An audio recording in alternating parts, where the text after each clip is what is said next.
اگر ناقت اللہ کی گستاخی ہو تو اللہ ناراض ہو جاتا ہے، اور اگر اولیاء اللہ کی ہو تو رب ناراض نہیں ہوتا۔ شرم نہیں آتی لوگوں کو داتا صاحب کی بے ادبی کرتے، شرم نہیں آتی لوگوں کو غوث اعظم کی گستاخی کرتے، حیا نہیں آتی جنہوں نے دین پھیلایا ان کی بے ادبی۔ میں درد سے کہتا ہوں، رو کے کہتا ہوں، اور اگر کلیجہ پھٹ سکے تو میں دکھاؤں زخم کتنے۔ ایک حج کے موقع پر ایک بابا جی، اس سال 4,80,000 روپے کا پرائیویٹ حج تھا، اور بابا جی کی کیفیت کمزور تھی، بیچارے بیمار تھے، اس کے باوجود وہ گئے۔ بوڑھے آدمی، جا کے بیٹھیے بزرگ، اور کتنی مشکل ہے وہاں مینا، مزدلفہ، عرفات، طواف زیارت، کتنا مشکل کام ہے طواف زیارت کرنا، طواف وداع کرنا۔ کس کٹھن سے حج کیا، بڑھاپے میں پیسے بھی لگائے، اور جب وہ روضہ رسول پہ گئے صلی اللہ، اور انہوں نے جا کے نبی پاک صلی اللہ علیہ وسلم کے روضے کی طرف منہ کر کے درود شریف پڑھا تو ایک ملا نے اٹھ کے کہہ دیا تو مشرک ہے۔ تو میری روح کانپی، میں نے کہا تجھے شرم نہیں آئی، حیا نہیں آئی؟ اس کی عمر دیکھ، کس بڑھاپے میں کہاں سے چلا، کہاں آیا۔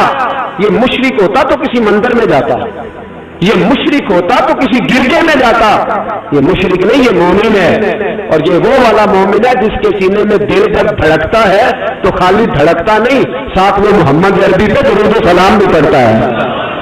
شرم نہیں آتی لوگوں کو، اتنی بڑی گستاخی کرتے ہیں۔ جو روضہ رسول پہ آیا مشرک ہے۔ میں نے ایک مولوی کو صاف صاف کہا تھا، میں نے کہا اگر میں مشرک ہوں تو نکالو، مشرک کا داخلہ تو یہاں ویسے ہی منع ہے۔ شرم نہیں آتی؟ اپنی زبان کا پاس کرو کچھ۔ اتنا ظلم، اتنی بڑی فرقہ واریت امت میں، اتنا امت کو تقسیم کرتے ہو، تمہیں شرم نہیں آتی؟ جہاں سے اتحاد کا پیغام دینا چاہیے وہاں سے تم لوگوں کو فرقے کا پیغام دیتے ہو، ایک مخصوص فرقے کی تبلیغ کرتے ہو۔ خدا رہا تو میں کہہ رہا ہوں، ناقت اللہ کی بے ادبی پہ عذاب آتا ہے تو اولیاء اللہ کی بے ادبی پہ نہیں آتا۔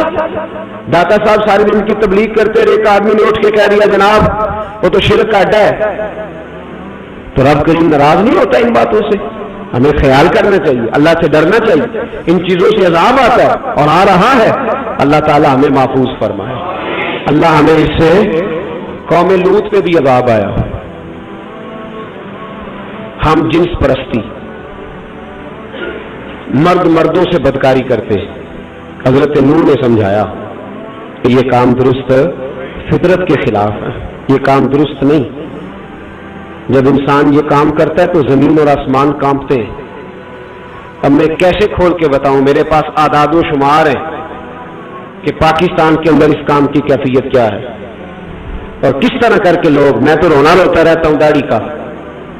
لوگ کئی دفعہ کہتے ہیں حضرت صاحب پہلے بھی آئے تھے تو داڑھی کی بات، پھر بھی آئے تو داڑھی کی بات، تو میں رونا روتا ہوں۔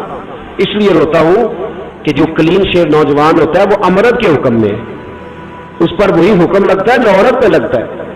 اس کے ساتھ مرد کا اٹھنا بیٹھنا اسی طرح ناجائز ہے جس طرح عورت کے ساتھ۔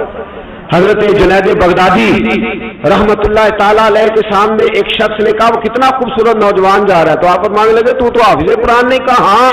فرمانے لگے جا اپنے حفظ کی خیر بنا۔ وہ شخص کہتا ہے میں نے اس بغیر داڑھی والے کلین شیو نوجوان کو بری نظر سے دیکھا، مجھے قرآن پاک ہی بھول گیا، سارا قرآن پاک بھول گیا۔ اور کتنے سال میں دعائیں کرتا رہا، بیت اللہ کے طواف کرتا رہا، میں یاد بھی کرتا تو نہیں ہوتا۔ کیسے اب تو ہمارا ناک کہاں بیوٹی پارلر سے ہو کے آتا ہے، ہم کسی اور کو کیا پیغام دیں؟ وہ پیغام، وہ نظام، وہ طریقہ کار جس کا حکم تھا شریعت میں، قوم لوط پر عذاب آیا۔ صحیح بیٹھتے ہوں گے بچے جو موٹر سائیکلوں پہ بیٹھتے ہیں، میں نے گجرانوالہ کی سڑکوں پہ بچوں کو، نوجوانوں کو جو تماشے کرتے سرے عام دیکھا ہے تو مجھے ڈر لگتا ہے۔ تو کوئی روکنے والا نہیں، شغل ہو رہا ہے، ہنس رہے ہیں، اور سامنے عورتیں بھی ہیں، سب ہو رہا ہے۔ کتنی تکلیف کی بات۔ حضرت نوح کی قوم یہ کام کرتی تھی، قرآن پاک نے بیان کیا ہے۔ حضرت نوح نے سمجھایا، فرمایا رب کریم نے تمہیں اپنی خواہش پوری کرنے کے لیے جائز طریقہ عطا فرمایا، عورتوں سے نکاح کرو، اور اس نکاح کی برکت سے جو اللہ تمہیں اولاد دے گا اس کو اللہ تبارک و تعالیٰ تمہارے لیے باعث بخشش بھی فرمائے گا۔ لیکن جب قوم نہ مانی تو جو قوم میں لوط کا عمل کرے اس کا علاج قرآن نے بیان فرمایا کہ آسمان سے پتھر برسیں گے، پھر پتھر برسے، اور جن کے بڑے بڑے اچھے دماغ تھے ان کے دماغ چکنا چور کر دیے گئے،